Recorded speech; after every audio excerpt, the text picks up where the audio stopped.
This is a DMB Society podcast. I got a sister named Jane.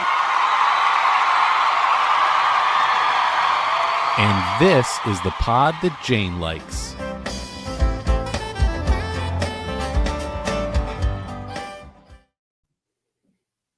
What is up, everybody? Welcome back to the pod that Jane likes. You are listening to episode 101.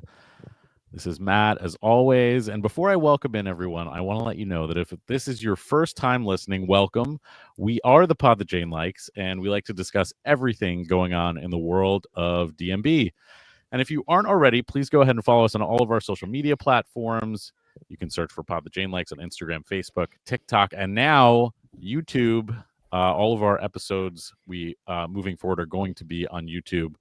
And we are excited about that. You can catch up on a few of our latest ones on there as well. Now, however you like, whether video or audio, whatever your preference is. And thanks always to our listeners for your support. We love seeing all of the new Pod that Jane Likes summer tour shirts and koozies on the road. And thanks to your tags on social media, we've seen so many of them out and about, and that always makes us so happy.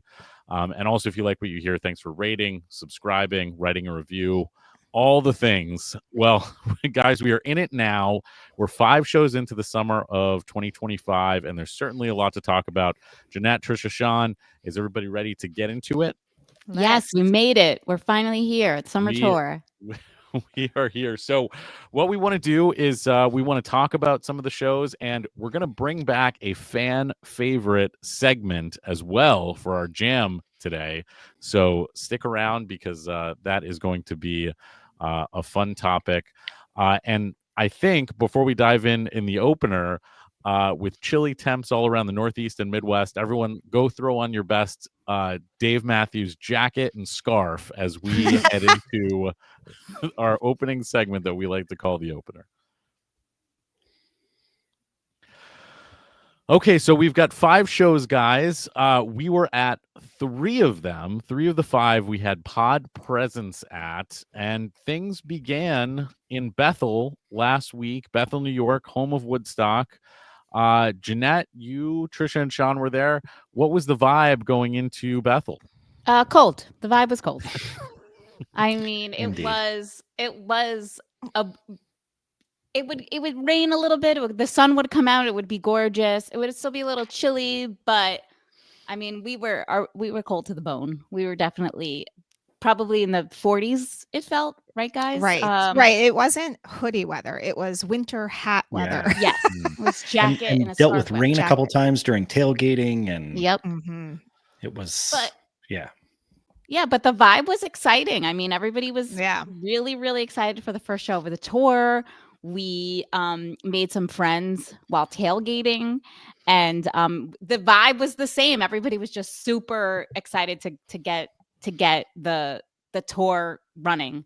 There was some logistical difficulties, I would say. I've never experienced this at Bethel before. I've been to Bethel about 4 or 5 times now to see Dave Matthews Band, and this has never happened where we were being herded like cattle into the front gates. It was really odd. It took forever. We actually wound up missing the first song, which is a crime to me. Like literally is like a knife in my heart to miss the first song. Yep. We were running when we got in. And we were in line and well over an hour before they took the stage. Like it should never have. This that should never happen. Never happened. Yeah. Very upsetting. So first it's cold. Now we're in line forever, waiting to get in. And then as we got in, I noticed that even the lines for the bathroom, the lines for merch, the lines for food, the lines for beer, everything was so long. And I'm not sure I understand why, because like I said, I've been there before. I've never experienced this before. I'm wondering if it's because it was a weekend show and a holiday weekend show nonetheless. So like, I don't know if it's just like, because maybe it was actually sold out and they just never have the staff to accommodate that. I'm not sure, but I was thinking, oh my gosh, they're a Rock and Roll Hall of Fame band. This is what's happening to them. You repeated that like 10 times. You were like, guys, this is what we have to deal with now. Every show now is Rock going and Roll Hall to of be Fame. just Yep. cattle herding, get in line 3 hours ahead of time. She You're said lucky that if you're gonna about make 10 it. times while we were online. Like she was like, "This is it, guys. This is our destiny now." Well, it was a good run. Yep. When really they just didn't have enough scanners, I think. At the gate, right. really. That's really That's what was really happening. what it was. Yeah. You remember when you could walk in 45 minutes ahead of time, scan your ticket, go to your seat. No line. Now you know. Yeah, thanks for nothing. Taking it all away from us. Yeah. But, besides that. Cleveland? Is that what you said? Thanks for nothing, Thanks, Cleveland? No. I said they've Oh. taken it all away from us. Yeah. Thanks, Rock Hall. That's what happens. Thanks, Rock Exactly. Yeah, thanks, Cleveland. But other than that, I mean, go ahead. Sorry, Sean. Well, to add to your point, Jeanette, I just want to note, like, this wasn't only us, right? Like it was the comments that you saw everywhere, from message boards to social media. A lot of people were dealing with lines. I saw a lot of people talk about the fact that they missed the beginning of the show. And it just kind of continued throughout the night too. I left my seat at one point to go get a drink, to go to the bathroom. And I ended up going back to my seat without accomplishing any of those things because I just wasn't willing to miss multiple songs is what it would have taken to get those types of things accomplished. So it added to the challenge of it all. Yep. Yeah, but the cold lines, the things we're willing to do for this Rock and Roll Hall band, of course, are endless. So I don't, Sean, do you want to talk a little bit about the actual show? Because once I got to my seat, I never left and I had a blast. I think once if we assume for just 1 second that we actually got in on time, which didn't happen, but if we assume we did, what we would have experienced is a Nancy's opener to kick off the 2025 summer tour, the first full band opening performance of Nancy's since 2013. So kind of a fun start to kick off the year. I think then we kind of, and this might be a theme here a little bit, we kind of found our way into what you could probably describe as a mostly stock set. There were some exceptions to this, certainly When the World Ends in the 2 slot not being one of those exceptions, but there were some exceptions to that. One thing really quickly, and we're going to chat about the show, one thing I do want to mention, because it was so very different, and it is something that you can anticipate at the beginning of most tours, is the fact that when we did get in, one of the things that we were greeted with was a brand new lighting rig. Right, the stage setup was different than when we last saw the band, and of course their previous shows in 2025 were festival shows, so you can kind of exclude those from what it's going to be like to see DMB. But I thought that the new lighting setup was really cool. It was I'm going to do a terrible job at describing this, but essentially 3 giant circles at the top of the stage that kind of moved throughout the night. They broke in half and they split up, and they kind of, in addition to providing a different backdrop, they also provided these different angles in which the lights were shining on the audience and then the band. At one point, it almost looked as if the band had spotlights on them, and this was all kind of a result, I think, of this new lighting system. So I just wanted to kind of throw that out there, because if you are seeing DMB in 2025, you're going to probably notice the same thing. Yeah, and the back screen was like a half moon shaped. And so it kind of went like it was very cool against like the circled lights, like everything was like curved. Yep. It's very cool. Like props to Fenton this year. It's a great stage setup. Yeah, we actually sat behind Fenton. There was one point at one song where it was like the light rig was really going off. I'm like, holy crap, they really upped their game. And I looked at Fenton and he was working away like real hard. And it was cool. Yeah, I thought that was a very cool light rig. And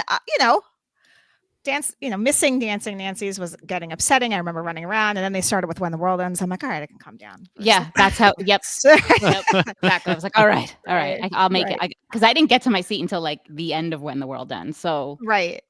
Yeah. When you actually go through the entrance of Bethel, it is a very long walk to the actual stage.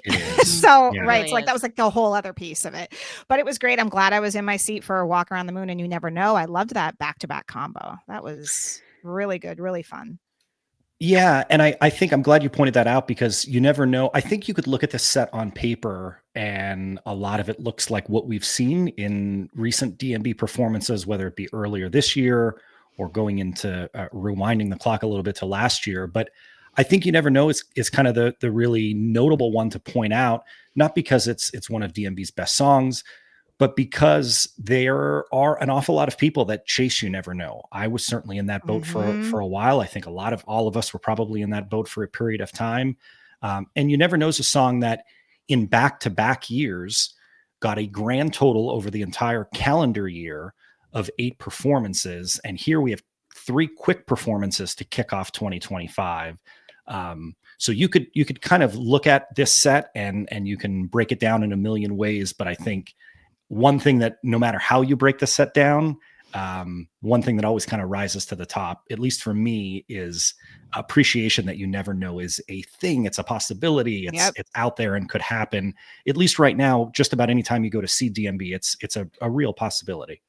Which is also another song that I would feel the same way about is Typical Situation. You know, any show that you get that in, you know, is going to be a hit amongst fans. So this set, you know, say what you will about it, I thought there were a lot of bangers. There were a lot of classic DMB songs. I was quite happy with this set. I want to go to the middle of the set just a minute to kind of get everybody's opinion. The part of the set that I want to talk about for a minute is kind of smack in the middle. So song 7 was Word Up, the return of Word Up. So we got it in the same fashion that we last saw it with so much, anyone seen the bridge, too much fake, and the fake leads us into Word Up. So we have Word Up, Billy's Looking for a Vein, It's Your Thing. This was a really different feel to the night, I thought, having those 2 cover songs kind of almost sandwiched into the middle of that set. Before I get everyone's opinion, I will note that it has been a really long time since DMB covered It's Your Thing. We've talked about it before. In order for a song to be a liberation, you might hear us or other people talk about liberations. What does that actually mean? Well, a liberation means that a song has not been performed in 1,000 days. It's Your Thing. It is a cover. It's not a DMB song, of course.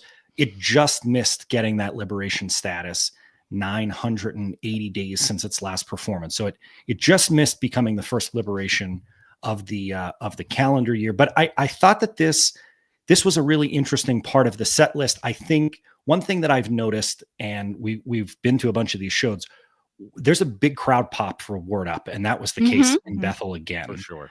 I don't know if it's Rashawn singing is catching people off guard. They don't know it's coming, but the crowd pops.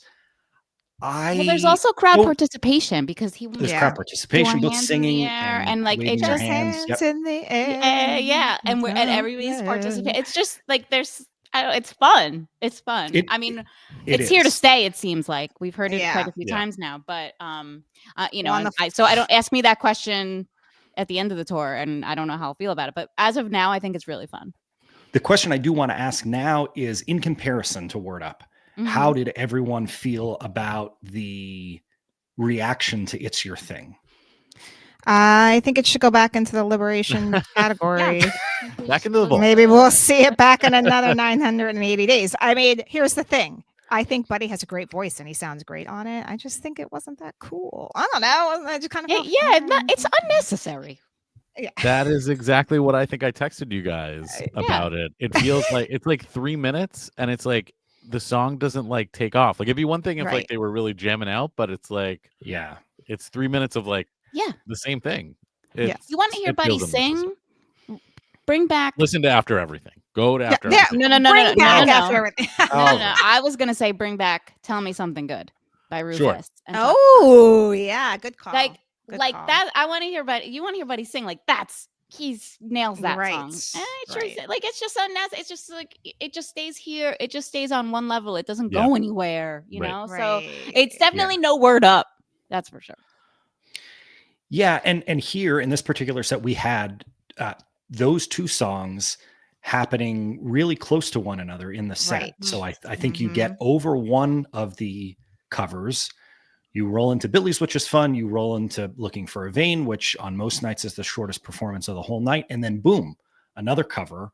I just thought it was. We'll see if that one sticks around. We're going to chat about it. I think coming up here because it did get one more performance.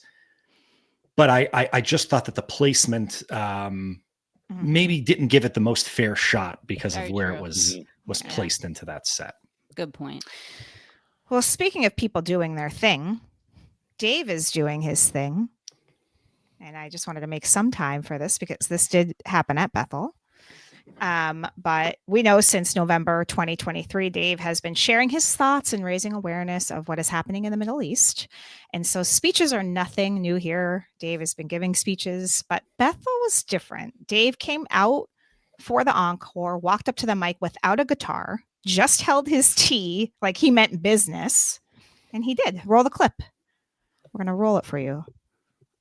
I was raised by a woman who believed that before anything, the most important thing is peace and that we respect one another.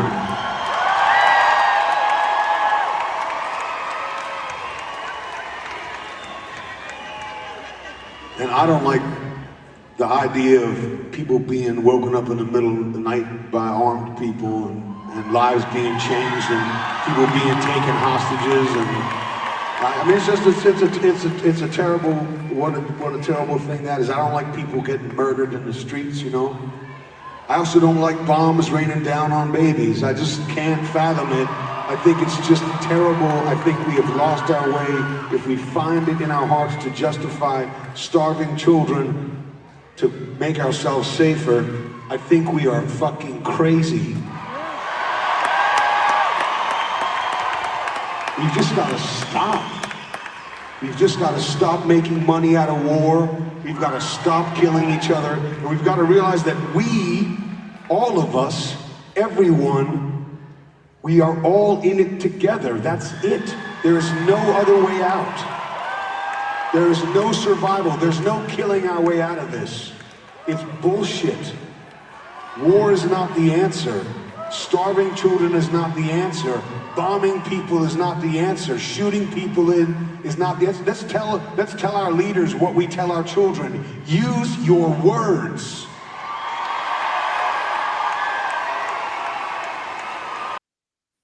Whew. Oof. Whew. So yes, like I said, there were speeches, but this felt different, didn't it, Jeanette?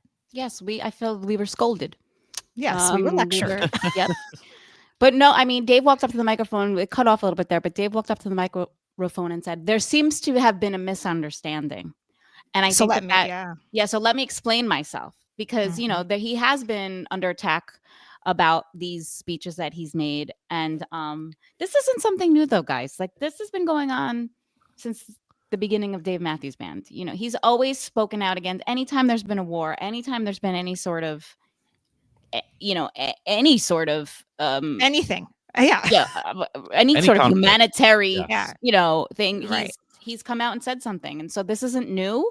And Dave has always been anti-war, and that shouldn't be a surprise to anyone. And that and nobody should get it twisted on how he feels and who he is and where his heart is.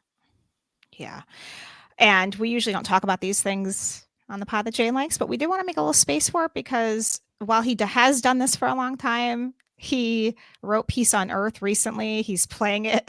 He played it 3 out of 5 shows. We'll talk more about that. He has stopped killing children signs that he's carrying. So I guess the point is that we wanted to kind of talk about, or at least say, is like this probably is a theme that's going to continue for the rest of tour. Well, and it's very present when you're there. You know, you can now expect it. I mean, I think when things were not as hot, right? Like it was maybe every few shows you would hear from him, and now it's every night. It's sometimes he's going more in depth, sometimes he's letting his songs go more in depth, and but it is definitely very present, something you should be prepared for going to the show. I mean, it is, if you're not prepared for that, it can be very, I don't know if jarring is the right word, but just you're out Uncomfortable. of exactly. He wants you to You're feel getting uncomfortable. Right, he wants you to get uncomfortable,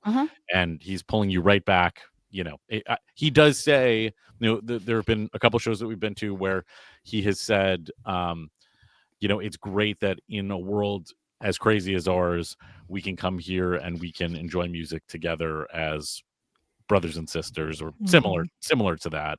And that always is, I always enjoy it when he says that, because I think music brings a lot of people together, and sort of heals the wounds of division amongst all of us. But yeah, we wanted to touch on this because it just completely ignoring it is, it felt like we couldn't do it anymore. And Right. it is something that's for sure happening.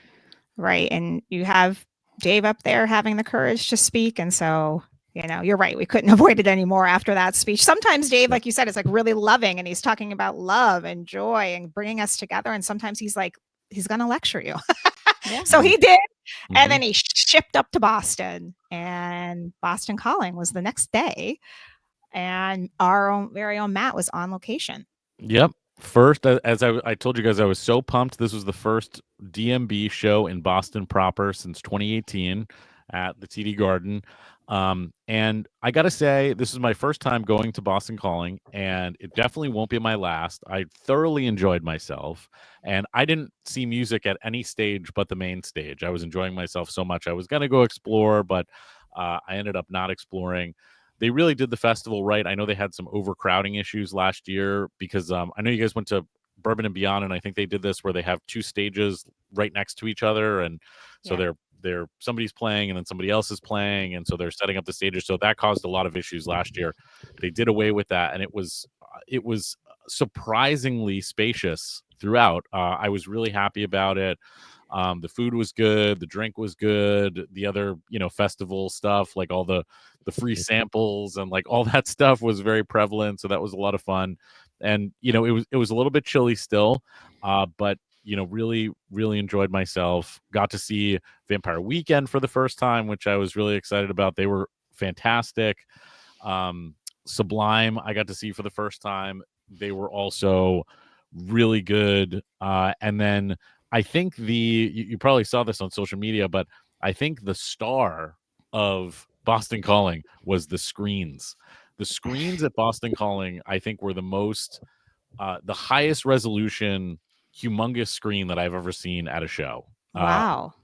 I was back a ways, but the screens made me feel like I was like right there. And it was really cool. The sound was great. We had a good spot, and it really felt like, sometimes at a festival, if you're too far away, it might feel like you're not present or you can't see the band or whatever. And I couldn't necessarily, make out exactly what everyone was doing on stage. But again, those screens were just insane. The other thing I wanted to say, which was really, really cool, and if you go onto onto my PTJL Matt Instagram account, you'll see a picture of this, but to the left of the stage, they had a green monster, like the scoreboard at Fenway Park, green monster, with a foul pole, and it actually had the schedule for the entire festival on it, all the days, and at the top of it, it said, "'Cause life is short but sweet for certain," which was really cool. Had to take a huge photo op, had to go take my picture underneath it. I loved that, and I loved, there was a lot of that kind of cool theming throughout. So well done, Boston Calling. I will certainly be back whether DMB is there or not. I really, like I said, thoroughly enjoyed myself. And what's fun is, even though we weren't all together, it was kind of like we were together, because the set from Bethel was basically the same thing as Boston Calling, with a few exceptions. I think the biggest highlight was the mid-set Ants Watchtower, which was really cool. It had, Sean, I forget how long we said it had been since the last Ants Watchtower mid-set, but those are songs that are often found as the last song or the end of the end of the main set, or the end of the encore. But to have those both mid-set was really cool back to back. That was definitely the highlight. You've got to go all the way back to 2007 for the last time that happened. So it's been a really long time. I think one thing to point out with this show, with this set, is that if it's not coming off the heels of Bethel, I think then the discussion is totally different around this set. Good point. Right. Yeah. Because a lot of it is sort of what you expect when you walk into a DMB festival set. We've talked about that in previous episodes. You get a lot of the hits, right? And we talked about You Never Know with the last show. You get You Never Know. You get Word Up, which is kind of the DMB thing of the summer, at least at the moment.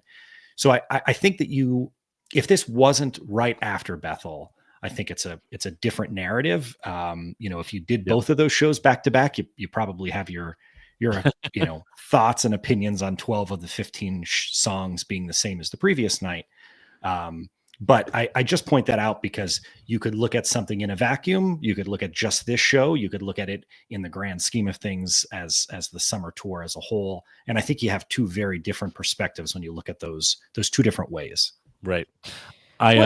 Oh, can I just say one other thing, Trisha, before we jump off the set? Has there ever been a more prevalent song in a certain spot than When the World Ends in the 2 spot? That's all I wanted to say. You can you can continue on. John, I don't know if you can go in your archives and figure that out, but it was like, I remember as soon as Tripping Billy was over, it was like palpable to me. I was like, I said I couldn't really see much. Feel it. But I was like, oh, it's coming. It's coming. I know it's coming. I had a question about the crowd. Was it a lot of new first timers because it was a festival, or did you see it was like a lot of DMB fans? Was it a mix? Because I think Jazz Fest, there was a lot of DMB fans, and then I think that other Charlotte festival seemed like a lot of new people and not a lot of DMB fans. What did you think? I think so. It's a great question. I think that there were a ton of DMB fans further up. If you're, a DMB fan, you're trying to get in there, you're trying to get as close to the stage. You're sitting there all day. And back where we were, I was actually, when Vampire Weekend started, they're huge. Like if they came to Boston and played TD Garden, like they would sell it out. And so we had plenty of space when Vampire Weekend started. I was like, oh, interesting. It did fill in a little bit more for DMB. But I do think it was, people were going for other bands. There was a huge mix of stuff. I know I was with a number of people, and a few of them, when my nieces wanted to go see Public Enemy, which they started I think it was right after Vampire Week, or they started a little bit after Vampire Weekend, and so they went over to catch the tail end of Public Enemy. So I think a lot of people had chosen to go see Public Enemy while Vampire Weekend was on, and so that was the remainder of the fill for DMB, where that came from. But there was a lot of great music and a lot of choices that you could make there, and I think that was part of it. Yeah, I saw some video of new fans, and it was kind of fun to see them be skeptical, but then continue really kind of having their minds blown a little bit. If you're seeing DMB for the first time with screens like that and the way that they put on a show, I'm sure it was whoa, totally awesome. Yeah. All right, so off to Syracuse. Yeah, after Boston Calling, I jumped on a plane and headed to Syracuse, New York, the home of my dear friend Foz, who you've heard us talk about. This was the first time the band had been back to his hometown after he passed away a few years ago, and I had to be there. So we had a great time with his friends, with his family. The show meant a lot to me, and I thoroughly enjoyed myself. I was in the pit, and we're going to talk about in a second just all of the sort of the non tour debuts and the repeats and all of that stuff. But I have to say that the songs that were repeated throughout these shows are they're bangers. They're we're not talking about that 7 being played 3 or 4 times. Right. These are all it's Warehouse has been played, I think, pretty much almost every show. Yeah. Billy's has been played at almost every show. These are songs that are universally loved by the fan base, and as I said, I thoroughly enjoyed myself, especially when we jumped back in to, is this the sequel to the Summer of PNP? We're gonna have to figure out what to call it. Right. But after Warehouse opened, PNP went into Lie in Our Graves, which was so smooth like butter. I think probably my favorite PNP into something, into Liner Graves.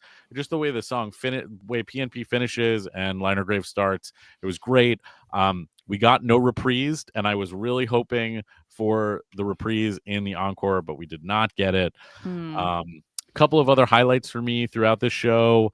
Lover Lay Down was exceptional. I got video of it, and Tim's work on it.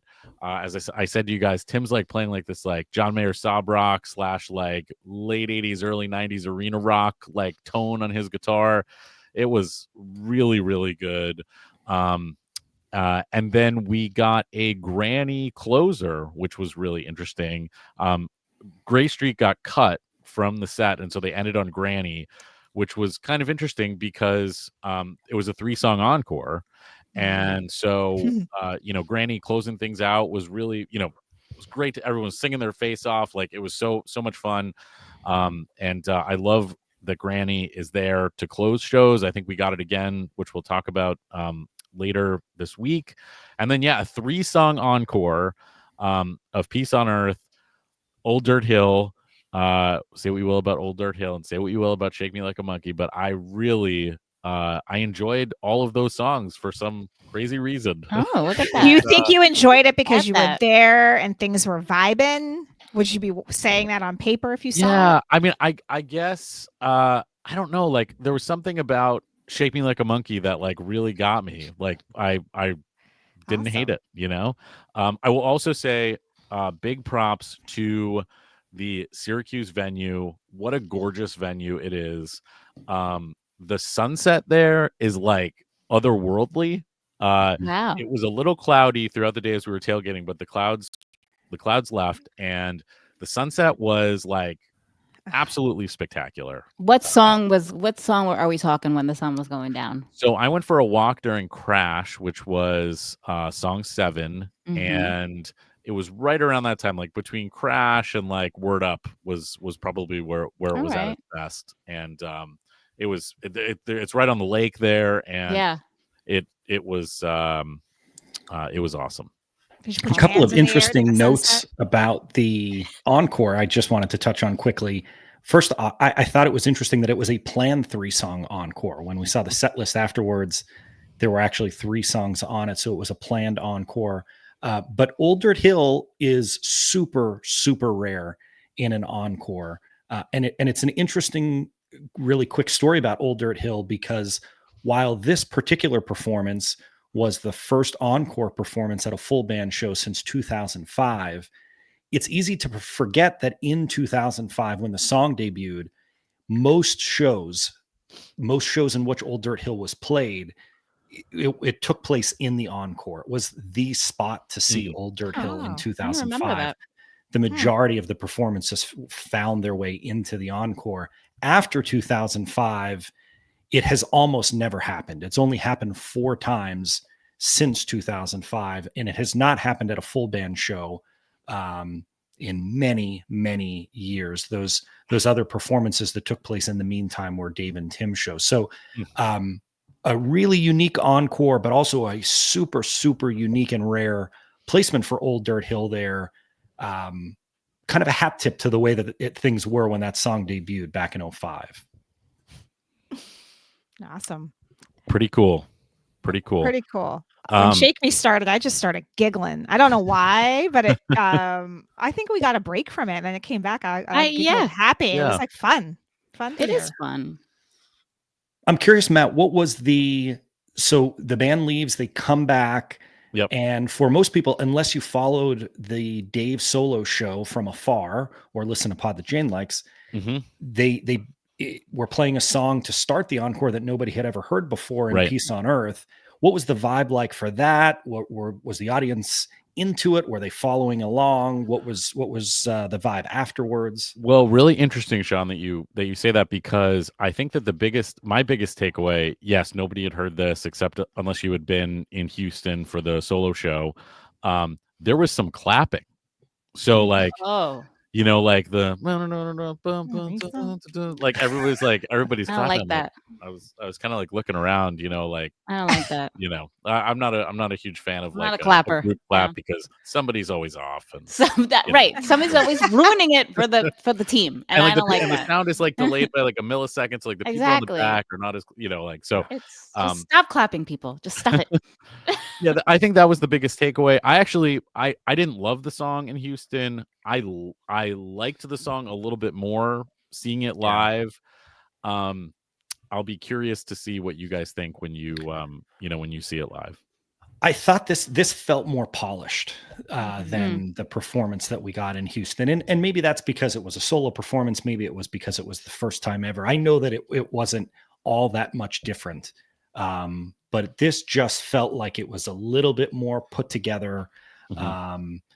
And again, that this is you kind of have to take everything if you're couch touring, for example, with a grain of salt. But I just thought for a song that really leans in heavy to the message of the song, it's really important to kind of have like a vibe wise for it to be really constructed well foundationally. And I thought that this felt that way. It's hard for me to explain why it didn't necessarily feel that way or hit that way during that first performance. But this is probably one that is going to stick around and pop up. At I think least for sure. that's what the early returns are. Yeah, it felt pretty tight compared to Houston. Yeah, for sure. I was also surprised just to go back to our conversation about Dave's politics and everything that he, this is his response essentially, his Yeah. strong response to everything that's going on. And I thought it was so interesting that at Bethel he gives this like insane speech that we just played and listened to, and then he's like, Yeah. "Oh, and here's rye whiskey." Well, he said something at the beginning of Rye Whiskey, He didn't did, he? yeah. He said He said, and this next one is about a song. This next one is a song about a man who never wants to be bothered. yeah. Maybe like I he- just thought that was so funny. Like if Yeah, right. maybe the pattern is going to be if there's a big speech, then the song is not going to be as like as making you as Right. uncomfortable or versus like Right. the other way around. Right. He said it. He said his his leaders, misleaders thing, and Yeah. all of that before he played Peace on Earth. So he didn't go on like he did at Bethel. So very interesting. Yeah. So after that, the band had a few days off and headed to the first Friday night concert series appearance of the summer at Blossom. And this was this was, I think, what everybody was waiting for. However, Trisha, I know you wanted to say something before we hit on Blossom. Well, I like to sometimes touch on what's going on in the community. There's always a lot of chatter and people have opinions. And I think these first couple shows had a lot of talk and people were heavily anticipating the Blossom and Merriweather shows. And I just wanted to kind of go around the room. Like if you can sum it up in one or two words, how you were feeling about how things were going before going into Blossom, what would you say?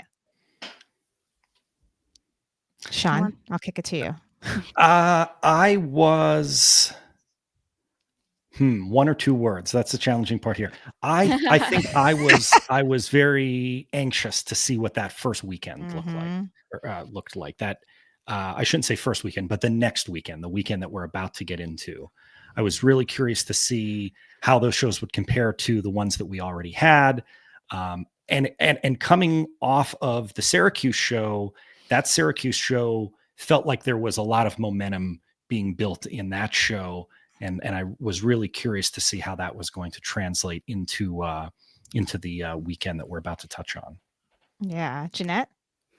I feel like Matt kind of touched on this earlier before. Like if you're going to, there was a lot of repeats. And if you're going to have repeats, and I feel like this does happen a little bit in the beginning of the tour. Mm-hmm. If you're going to do the repeats, as long as they're bangers, I'm fine with that. Like, right. Yeah, if we're gonna hear Warehouse every show, if we're gonna hear Billy's every show, even like Don't Drink the Water, I'm okay with that. Like, I wasn't super disappointed that we were hearing the same things. Now, granted, I wasn't at these shows, so I can't tell you like what the performances were like. I was only at Bethel. Even for me, Bethel, I feel I did hear a little bit of mixed reviews about the set. Sneaking in Gravedigger in there and Looking for a Vein. People think those songs are a little bit slower, and I enjoyed the placement of that whole entire set. I thought it was a really great set list writing there, you know? So then to have the songs that they did repeat for the next two shows, I'm okay with the ones that were chosen to repeat. I'm okay with them. Mhm. So I wasn't really like thinking like, oh, is this, that band's back, you know, with a bunch of repeats. I was thinking like, we're just getting warmed up here. Like, let's not get ahead of ourselves. Yeah. Matt, anything to add? Yeah, I mean, my feeling was steady as we go. Like Right. this always Mm. happens at the beginning of every tour. No pun People start to intended. people always talk about how things are getting repeated. We've talked on here in previous years about how the band typically comes out at the beginning of every tour and they've got like an A and B show that they swap back and forth between. They have all these songs that are like gonna anchor the shows, and they're gonna insert special things for each night to make it unique. We've left the festival circuit behind, with Calling and Jazz Fest and the Carolina Love and Life Festival, and now we're hitting the road. Now we're into this. Yep. I don't think there would ever be a world. The band has never done that in the history of the band. Like it's never not taken off, and so Yeah. it's like Right. it's like the Right. sun rising and setting. Like, Yeah. is there a chance it's not going to happen? Like, I guess, but like it's gonna, the sun's gonna come up tomorrow, and PNP Pig is gonna come back. They're gonna like pop off. it's Right. it's like just it's just what's gonna happen, and that's what did happen. Trisha, how are you feeling? Well, I understood the critiques a bit because we are a fan base that actually does watch every show, pay attention to every show. This is our thing for Mhm. years, and I get why there was like, what's going on here? But one of the things that I was really trying to take in is, at Bethel was there was a lot of kids there, super fans now taking their 11-year-olds to their first show, and Second these kids generation. actually 1.5-year-olds we Yeah. saw. Like, I mean, we saw babies. we did, but I mean, this was getting Yeah, to the no, point where sure. like kids were going and wearing the merch and wanting to hear songs. So I had asked one little girl what she wanted to hear. She's not little girl, she was like 11. She said Samurai Cop, and in my head I'm like, no, God, no one wants to hear that. But I'm like, this new fan at her first show wants to hear it. And then I spoke to another 10-year-old who was like, I want to hear What Would You Say? And I'm like, you know what? Like maybe Dave, it can't just cater us super fans anymore. Like there are now a Right. new generation coming through that do Mhm. want to hear these bangers. So it kind of was like, all right, I actually think it's okay. But then I was thinking to myself, am I going to just dip into every show if there's all of these repeats? Like probably not. So like I was a little bit like, huh. And then the next two shows completely shut everybody up. So I think if you were skeptical and you were sitting on the edge of your seat, I think beginning in Blossom, things took a turn, right? For And sure. and in our case, the timing was great because you were either at Blossom or you were probably following along on DMB radio because this was our first broadcast of the year. Yep. Which the four of us were all together texting the whole time, listening to Yep. the show We were. together. Yeah. I feel like Blossom is actually, let's jump into it. Yeah. I feel like Blossom is so interesting because it is it's almost like, to me at least, and I'm curious to hear what you guys say. It's almost like the show definitely like takes a turn at a certain point. So it is on fire to start. Mhm. Jane, Big Eyed Fish and the Bartender, Satellite, Busted Stuff is back. That was a huge thing for me. I love hearing the fact that Busted Stuff, a song that was dormant for so long, sticks around for another summer. Crush, and then I think the big thing that everybody was talking about from Blossom, the liberation of Dive In. Now, if you told me that Dive In was a liberation, I felt like I heard it yesterday when we were at Mohegan Trisha. Oh, right. Like I felt like it was yesterday. I had no idea that it was even eligible and on the liberation list, but Dive In comes back, a song from Big Whiskey and the Grugrux King that doesn't get any love seemingly ever. It has like minimum plays over the years. Sean, how many exact plays do you have it in front of you? Does Dive In have ever? Yeah, so dive in. You're totally right. It does sort of feel like a forgotten song on that track, but between full band performances and then your miscellaneous, whether it be a Dave solo, a Dave and Tim show, 40 performances over the past 17 years. Only 28 of those have been full band DMB shows. So if you're looking at just DMB shows, 28 performances in 17 years. And I would imagine like most of those are right around the time that Big Whiskey comes out. So 2009 was the super heavy year Yeah. for Dive In, and after that, it really took a nosedive and had several years where it was totally unplayed. You are right, Matt. You mentioned about Mohegan Sun. Mohegan Sun was the previous last place that Dive In had appeared. It was in 2021 was the last time that anybody had heard from Dive In. And if you do some quick math on that, just a hair under 1,300 days in between performances. Crazy. Crazy good song. Crazy good song. I think one of the hidden gems on Big Whiskey. I love the album. I think it's great. It's so interesting to me. This is one. I think this will be a future jam topic that I would love to talk about. But when a song like that gets played that has so few plays, that I'm sure a ton of people in attendance for heard that might have been chasing this song, maybe the first time that they've ever heard it after dozens and dozens of shows, hundreds and hundreds of shows, who knows. This is a song that doesn't necessarily go anywhere, like jam wise, music wise. It's Right. it's a good song lyrically, it's strong, it's all those things.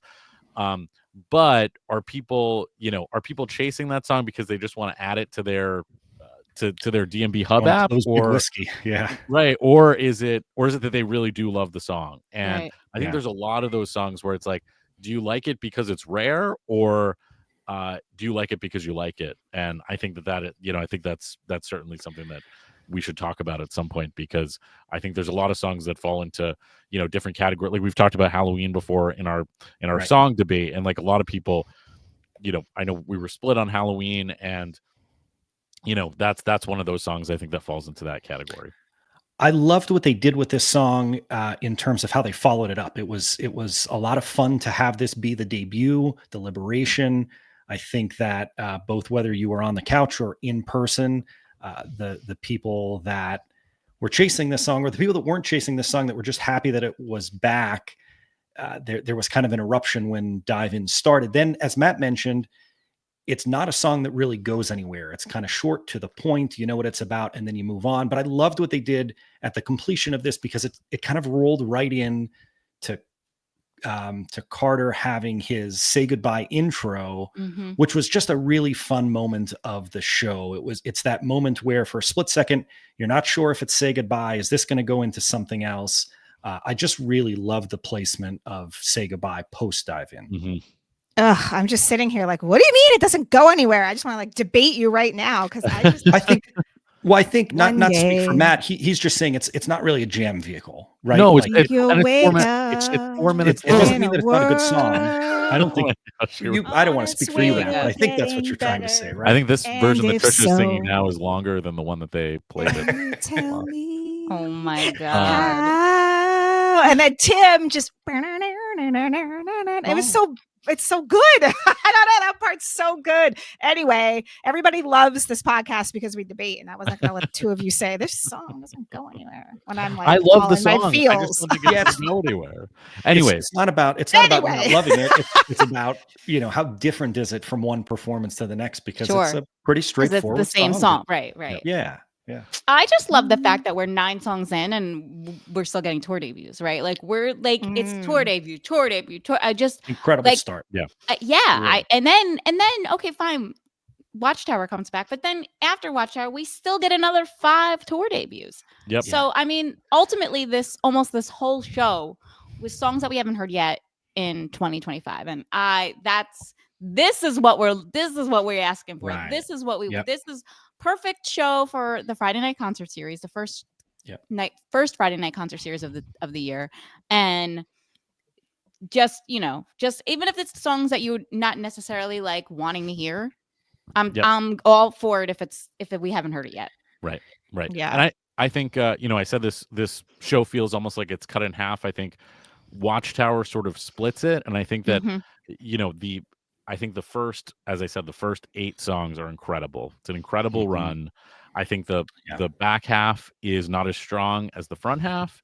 And then it's interesting that to close out the show, you have Billy's, Peace on Earth, and Warehouse, songs that have certainly been played already in a large amount of shows as we've talked about. So I thought that this setlist construction was interesting. Again, Yep. beginning is awesome. Love that Dive In is being played. Curious to see if this is a, like in 2021, I think it was the fall tour or winter tour, whatever you want to call it. I think it was 3 or 4 plays. So it'd be Yeah, interesting to 3 see if this plays. is 3 or 4 plays or if it's like if it's like a regular thing. So Sure. The other Well- thing that was really fun is that on paper, originally One Sweet World was supposed to open. Yeah. And we found out after the fact that it was a late minute scratch, that our pod's namesake was in the house, and they open with Song That Jane Likes instead of One Sweet So World. good. So fun little audible Yeah. there to kick off the night. Yeah, I heard his sister was in the crowd Yeah. That's that why night, they- but we don't know yeah. that. It's so funny. I do want to point. I know Matt wasn't too thrilled with the back end of this song, but Mad Men's "Fake" is nice. in some Yeah. regards. And we get a I word like up that. without the so much to say. Anyone seen the First bridge? one. Fake, Yeah, first first one, one. and that Yeah. was. I think we heard from people on the ground that when you don't know word ups coming like that, it actually made it better. I'm sure of it. Yeah. Yeah. Right. And I'll take an ocean and the butterfly. I'll take a space between. I'm okay Mhm. with those. You know what I mean? Like, yeah, are they slower songs? Sure, but like, if I had to choose slower songs, those would be okay on my list. So Yeah. I'm not on the like, oh, second half of the show was boring Me train neither. like Matt. I'm I like, didn't no, say I'm boring. I didn't say boring. I All said right. not as strong as the first half. all right, all right, all right, I all did right. not I'm putting say words in boring. your mouth. I I'm would putting never. words in your mouth. I I'm would sorry. never say that a show that ended with Billy's and Warehouse is boring. I would never say that. Okay. All right. I Okay. take it back. I will let's stop set putting the words in record your mouth. straight. Thank you. Okay. Okay, okay. record. Okay. Well, I'm a little bit more excited about the second half than you. I'll say that. Okay, that's fair. That is Okay. absolutely fair. And I guess we can talk about whether we were more excited about Blossom or if we were more excited the next night in Maryland at Merriweather, a Pod That Jane Likes award-winning winning venue. Another show littered with tour debuts, and I think some of the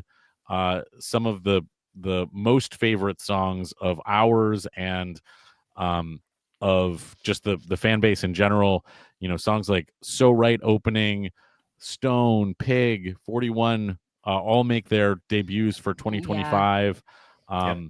Really, really, really strong sets. And I think the other big takeaway, which I sort of alluded to before for me, was seeing Granny this time not close the main set but close the encore. Awesome. Is great. I think that I love that. Especially like a song as old as Granny, one of the Mhm. OG DMB songs to close things out, and the message and the whole thing. And I just I love that. This show was definitely for me. This show was nowhere near boring. Nope. And I can't say enough good things about it. It seems like So Right open because it was scratched from the previous night. It was supposed to close the Great first set of the point. previous Great night. point. And then it opens this night. I think I'd so much rather hear So Right as an opener than a closer. So I love this choice for them. So yeah, what a way to kick off this show. So right into best of what's around. Yep. Sign PNP me Pig. up. Yeah. Right. And I don't know, for those of you on Instagram, if you follow Sean on DMB Society, he puts out the DMB Times at the end of every show. And some of the stats that came out of this one, Jimmy Thing last performed at that venue in 1994. Like, wow. Crazy. That's crazy for a song that Jimmy Thing we think we hear all the time. Merriweather doesn't. And hasn't. and Merriweather had a super big gap in terms of the first show and then when they made it back to Merriweather. But yeah, crazy big gap from the previous Jimmy Thing performance at Merriweather. The other stat that was kind of crazy on top of the fact that we got 13 tour debuts. we were just talking a little bit about the fact that Granny was in the encore. The only thing more rare than Granny being in the encore is Granny closing an encore. That is, in fact, really, really, really rare. The only 2 times previously that this had happened, you have to go back to a full band performance in 2015. And then there was one other time back in 1993 where the full band was playing and Granny ended an encore. So it's only happened 2 times ever. And you're talking about a song that has existed now for more than 3 decades. So really, really rare the way that show ended. And I love that. I love it for that spot. What a great, who doesn't want to leave on that note? You know, Who I doesn't? mean, Get the message to the band. yeah. Keep on cornering Granny. I have one more really interesting thing, Sean, and you can, I don't know if this is a stat I'm just completely pulling out of my ass or not, but I believe, and this adds to the mystique, that there have been 0 Away from the World songs that have been played so far in 2025. It's true. Yeah. And it was something that I had in my head as we started to get ready to prep for this episode. And I actually went back and double checked because I thought, well, surely I missed something. They must have snuck a rooftop in, or there was something somewhere where Away from the World got some love. 0, you're totally right, Matt. 0 performances. Now, granted, we're 5 shows in, but at the same time, it is kind of continuing with a trend that we've had the last couple of years, right? Yes. Which is not an awful lot of love for everybody's going to have their own opinion. But I think a lot of people would say one of DMB's more underrated albums, not just in the sense that it doesn't get a lot of love live, but also in the sense that over time, it's really stood the test of time for a lot of people. Mm-hmm. Well, and from a Liberation standpoint, there's a lot of songs on there that I'm sure are very eligible, like a Broken Things, Gaucho, like there's Snow Outside. There's like, I would say that there's at least 4 or 5 songs on the album are likely Liberation ready. And, that is just for a studio album that was produced by Steve Lillywhite, who produced the band's best work, to have those songs on the shelf. I think that's going to be a really interesting thing to see as we continue on in 2025 to see if that sticks, because it is just, it's mind-boggling. I want to know. I want to know why. We've talked about this many times before, but it would be top of my list if I was able to catch Dave's ear for 20 minutes. It's on the question list. Definitely on the list. Well, something else that's on the list, guys, is for us is we've been wanting to have a song debate for a long time. We've debated several different songs in the past. You can go back and listen to some of those. They are quite enjoyable, quite fun. We really enjoyed recording those, and we've come up with another one because the other night in at Blossom on the Friday Night Concert Series, we're all listening together, and we said that the show was kind of cut in, or I said the show was cut in half. All along the Watchtower ends, and you're like, oh, what's next? I'm getting all jazzed up, and all of a sudden we hear the first few chords of "Come On, Come On," and there were a lot of different reactions from all of us, and so we want to talk about "Come On, Come On" in our jam segment. Let's get to it, guys. All right, so "Come On, Come On" is a very interesting animal. I think it's a very unique song for our song debates because it sort of comes from a different world than I think some of the other songs that we've grabbed onto. So "Come On, Come On" is a song that was released on the 2018 Come Tomorrow album, and was a song that we found out later on was actually a very old song that Dave had gotten together with Mark Batson and recorded, because we got the Batson Sessions leak the fall of 2018 after Come Tomorrow came out. So since then, the song has been played pretty regularly, and we want to talk about it. So, Trisha, what are your feelings on the song "Come On, Come On"? I was gonna say you probably don't want to talk about it, but I love this song, and here's the thing: I am a woman that dates men, and I think obviously if you're a woman listening and you date men, men can be annoying, and this song reminds me to like calm down a little bit, go easy on myself, take it easy on me. I feel like it's a love song that Dave's saying, like, be easy on yourself. Beautiful, beautiful girl. Like, You're in a singing mood today, Trisha. oh, I Yes, am. all the tunes. Well, I love the way he sings this too, but I think it's a beautiful love song, and it's a song that kind of relaxes me. Sometimes Dave has this weird way of like helping me understand men in a weird way. Like there's a couple songs that do this, and Come On is one of them. So I think, Wow, yeah. Wow. Okay. Okay. And here's my issue with the two men on here that don't like the song is that you look at it for like too much face value. And I think that there's like deeper stuff here. And I think musically, I think it's very strange that you think when he's like wailing, come on, that he's not like giving his all and sounding good. Matt's face is one of disgust if you're listening and you can't hear.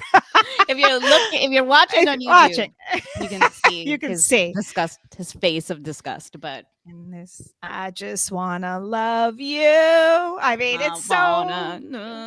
Yeah. I only want you. I mean, we often say this a lot off the air, but it's always so interesting to me how Trisha hears songs and how I hear songs in a completely different way. Trisha hears them very literally, but like opens my eyes to things that I've never heard. Like I don't hear this song that way at all. For me, I'm very shocked that the boys don't like this song as much as I do, because I think musically it's wonderful. I think it is a full-bodied red Cabernet. Wow. I think it is so lush. I just think it is so full bodied. Like it's so compliments. The tone of it. Compliments so, anything. Yes, the tone of it and everything. It's just so nice table song. I don't know. I love it. I don't know why you're not hearing, as two people that listen to the sonically song sonically, not so much the lyric, which also we also listen to the lyrics, don't get me wrong. Trisha hears the lyrics, right? Like, but I'm like, for me, it's like that I feel the music before the lyrics hit me in a certain way. And so I'm shocked that you guys don't feel that part of the song. So I guess it's time for you guys to explain yourself. So we have someone yourselves. Explain yourself. Sean, I can go first. Please. Sounds like please. Please do. So I think there's a few things with Come On that I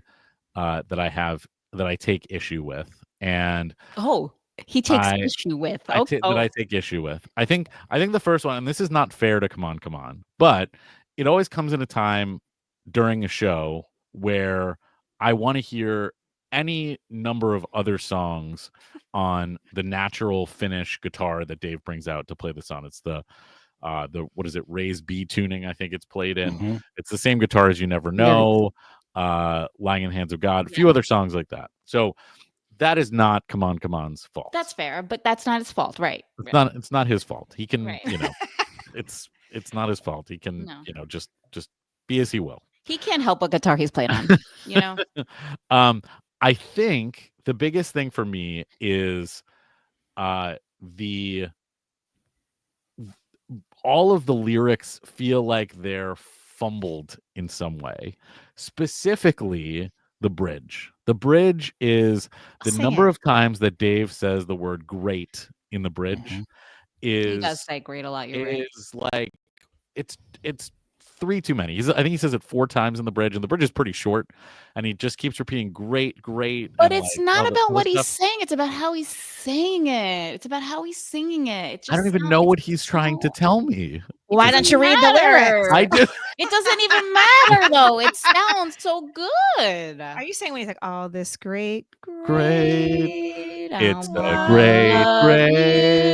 I wanna love you." Yeah. only want you. It just doesn't. I don't know. Sean is not. It just Sean doesn't. is just looking at us like, It doesn't hit the right thing for me. And the thing that I don't understand about it is when we found out, like, when it came out on Come Tomorrow, I was like, okay, this is all right. And then when I found out that it was an old song, and you go back and you listen to the Batson Sessions version, and it's essentially unchanged. Like, Dave sounds like in the Batson Sessions that he's fumbling even more with the lyrics, even though they're very similar. And he has like a few vocal tweaks, and he's like, oh yeah, that's good. We're gonna take that. We're gonna put that right on the album. It's gonna be perfect. It's gonna sit there, and it's gonna be way better than any number of things that we could have put on Come Tomorrow. It is just, to me, it's like a lower tier song. It always disappoints me. I'm like, what's it gonna be? And then it's like, and I'm like, oh, okay. I can go back to thinking about what the next song is going to be and how much time we have left, and if we can fit in a few more deep tracks that I really want to hear. That's where his mind goes. That's where my mind goes. Sean, I think, Sean, you've got to be in close to the same boat as me on this one. Well, I think that's about all the time we have. We appreciate you stopping by.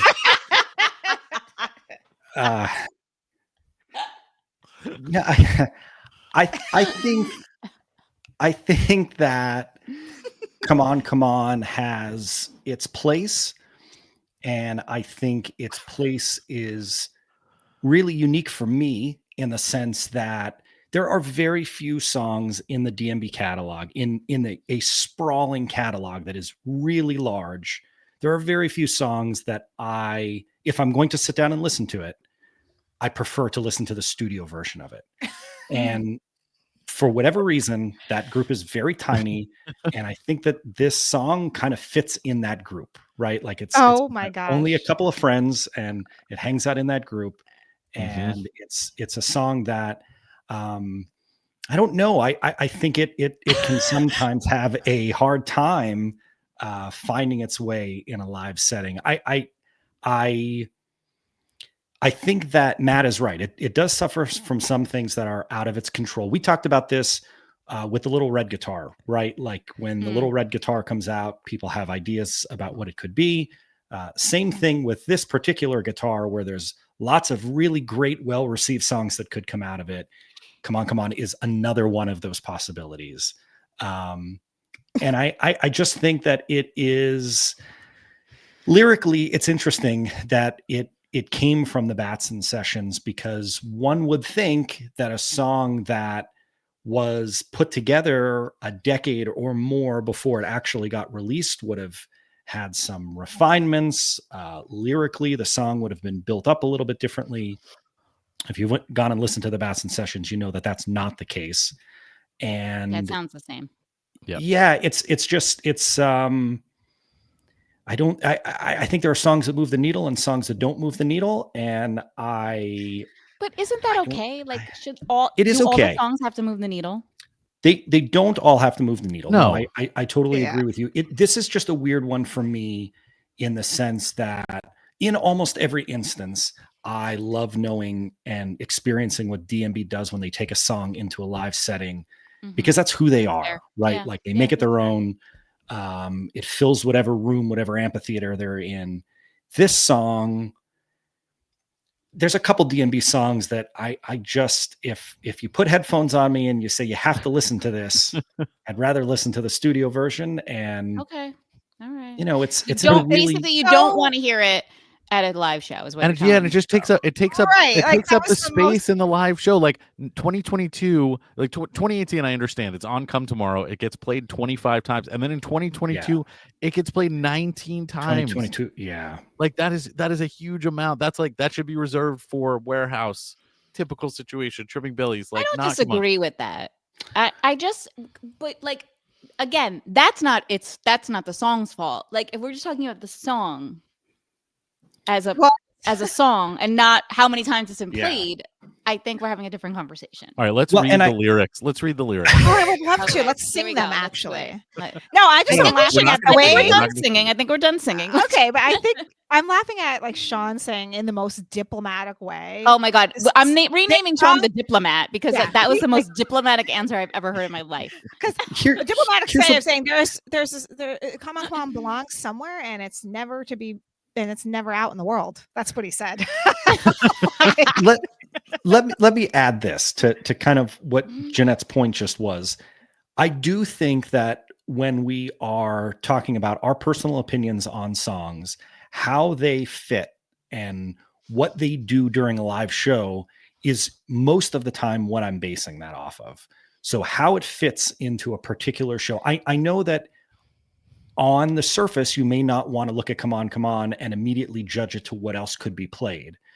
But the fact is we formulate our opinions based on what happens to them in a live setting. Sure. So that's very I think for right or for wrong, I think to kind of go back to what we were talking about a little bit earlier in this episode, what if instead of a Come On, Come On, we had almost anything from Away from the World? Right. Like an Right. fair, Yeah. fair. you know, And I'm with I you just- on that. fair. I don't think Yeah, I'm anything with is you on cut and that. dry, and Yeah. I don't think No, you're anything right. is as black and white as what do you think of this song. I just think there's more nuance to it. Yeah. And in the world that we live in, following the band that we follow, the nuance is how does it fit into a live performance? Sure. And, listen, Coco, as we lovingly like to call, come on. Coco. Coco is not in my top 10. It's probably not even my, Thank my top heavens, 25 Jeanette. or top 50. Now that we've Like, cleared let's that not up, get it that's good. twisted. Yeah. Right. But Right, we're not getting I it just twisted. don't, for me, it's just the disgust on their faces when Yeah, this the song comes on. level, I the think that's level of really- rage they have. And I want you all to know out there, this isn't a girls versus guys thing, because That's true. we know plenty of men who enjoy Sure, this this song. is true. Yeah. My husband, Mr. Jenny DMV, literally, I was listening to the song live the other night during the Friday night concert series, and he came in and he's like, is it okay for me to love this song? Like, is it okay for me to Yes, like it this song? is. Because he was like afraid that like I was gonna make fun of him for liking it. I was like, no, it is not. You can be on Team Coco. We also, the internet's favorite, Brant's Marching, or DMV memes, if you will, our good friend Alex Brandt, also on Team Coco with Trisha That's and I. right. So there's plenty Firmly. of this, isn't it? You might Girl, even say firmly. as a friend, he's great. He, Yeah. He is a yes, great. he's a great friend. He's a but great yeah, friend. so like this isn't a girls versus guys thing. So I just want everybody out It's there not. to That's not true. be like, It is not. No. oh, the No. girls like this song again because Dave's hot and singing it. That is not it here. This No. is No, and not that type and of this debate. this song debate is also the result of the fact that the band has a catalog that has dozens upon dozens upon dozens of songs, hundreds of songs Sure. that we put this up against. And It just I guess Listen, depending yeah, upon if who we you were- ask, sometimes it holds water and sometimes it, Yeah, if this was know, like a like Cupid's Coco arrow. versus something else, Right. That's not what we're snuck doing. that in. If this Right. was versus, yeah, like there's a lot of songs that are beaten out. Of Come on for me. Don't get me Okay, wrong. so just to wrap this into a nice little bow, can I Yep. read the bridge? Can I Yes, read it? I'm please. just gonna read Yes, it. Okay. Please, sing it. Read. Do a Actually. reading. I Spoken think word. the Thank you. singing. It's so slow as we go. Oh, this great. Oh, this great love shines. It's a great. I just want to love you. I want to love you. I only want you. Mm-hmm. End. Yep. Fiend. Well, that's because you said it like that instead of. Well, I mean, those are the words. But I think to the point is not to beat a dead horse, but it is how he sings it and It's how how it he sounds sings it. sonically. I mean, he could be singing Mhm. "Mary Had a Little Lamb" I just in think that he coulda tone, and I'd cleaned be it- like, he "Oh, coulda it's so cleaned it up. good." He could have cleaned it up. Like He could. You're right. he could have cleaned it up. Okay. Could have All cleaned Really, I want to love you. I want to No, love the you. great, I but only want why are you you. saying the word great 6 times Great. in a bridge? Great. There's a comma. Great. It's a comma. Okay. It's not great. As long All as there's this a comma, Great. As long as there's a comma. Yeah, you're right.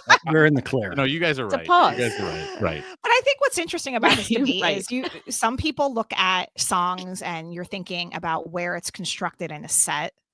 And I'm looking at the songs thinking how it constructs Yeah. in my heart. Same. Okay. Like, And, right. when Like I'm there's like, an yeah, emotion. like, Right. Like, Mhm. But I get your point, guys. Like, I totally understand. Like, yeah, there's like, oh, why is it being played so much? Why is it here when I want to hear this song? But if it's just standalone, I'm just living in that moment. I want to be in that moment. I Exactly, don't in like, that I'm not moment. thinking about like, just oh, I wanna could have be been hearing in this. that I could have been moment. hearing this. You know, I mean, that's how your Right. brains work, but I like to live in the moment. I So want to be hearing this. yeah, I could be hearing Where's broken things? Where's Yeah. Gojo? Gaucho. The last thing that I will say is that I do think the one thing that I do think about Come On is that it should have opened Come Tomorrow. I really believe that it should have opened Oh. Come Tomorrow because Hmm. it's the opening line of there's a time for holding on to and there's a time for letting go. Like it's like, okay, cool. Like let's start an album like that. That You would have know? been Sure. that's Aren't been those a good great idea. lyrics? Yeah, and then And it I- just It's a time for holding on and a time for letting go. Isn't that and then like you a said, good "Come on, let's reminder? go outside," and then I'm gonna make you. I'm gonna I'm gonna make make you. you. I'm gonna Yeah. make you more And then you know what reclaimed that We all felt know like? It felt like an arrow, Cupid's arrow, into his heart. into me, baby. shot perfectly straight. Yeah. I'm glad you mentioned that though, Matt, or bring up that point. Like even in a song like Come On, that could be divisive to some people, to a lot of people, we can still kind of cherry pick and find things that we do find the writing to be strong here. We do really like what they're doing musically there. Like Right. those are it's a good problem to have. Musically, you like the sound. No, I they don't don't. mind. They On the don't. I guitar? don't think they. Yeah. You know, I don't mind it, and I do You like don't think Lush? No. I also think that I think I like Rashawn Solo, but like I'm not always sure. I'm like, all right, like I'm just it's not like I don't know. There's just something about it that is off-putting. You know, it's like some people like taste soap when they eat cilantro. It's like kind of like that. Mhm. Like Oh, I my understand. All right, I all right. understand that you guys like it, but it's Okay. not my cup of tea. And I'm not going to yuck your yum. I'm just going to tell you why I don't like it.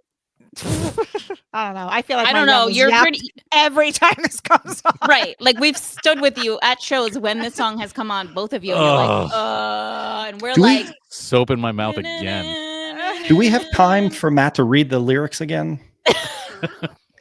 Yeah, we have a You little could put those time. lyrics in a Time. card for me, and Oh, here we go with the cards.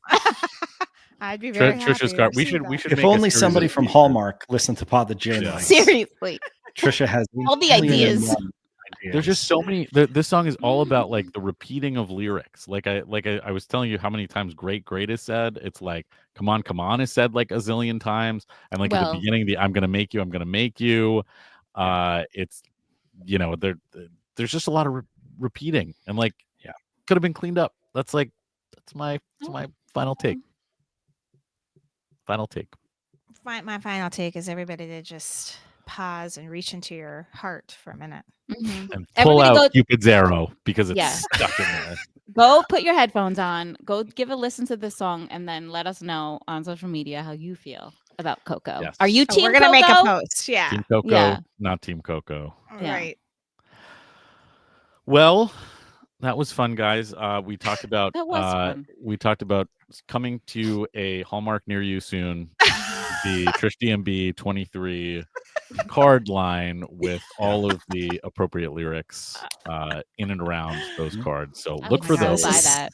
I would so buy that. I'm hopeful that we'll have some available on our website where you can also go and find our current offerings, which include our fantastic PTJL Summer Tour 2025 shirts and koozies. As we said, we are so happy that we've seen them out on the road. We They should look have great on you. They look great on everybody. so good.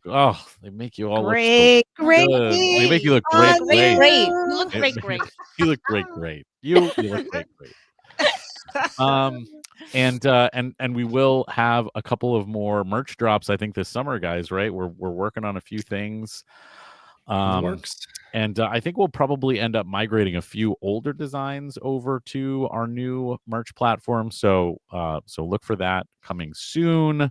And what can you expect for PTJL for the rest of the summer? We're going to be in and out. We're going to be, popping in, dipping out. You never know where you're going to find us. Yeah. We show up in the weirdest of places. We do at the I weirdest of think- times. I think the only place that we could comfortably say that we will not see you is in Brazil, right? Yeah, no, we're Yes, definitely nobody's not going to going to Brazil. Brazil. Yeah, It's the one place that we could put it on the table right now. We wish we were going, but Yeah. it's kind of the one thing that we'll say, hey, if you're there, you'll probably have a blast. We won't see you. But besides those two shows, Correct. Everything it's else a is decent fair chance. game. Everything Decent else chance is to fair see one game. of us. Yep. Excited for that first 2-night stand in Brazil. yeah. Yes. And also, as we said, this tour is building and building and building, and we can't wait for that big run in July where we go Mm. Deer Creek, Richmond, SPAC, Guilford, Camden. That is going to be the make or break for Summer Tour 2025. We're just going to keep waiting for Yep. that to happen. That's really, I think, what we're all looking forward to. So continue to tag us on social media at Pod the Jane Likes with your shirts, with whether or not you're Team Coco, and we will talk to you next time we talk to you. See you on the road. See you on the road. Bye.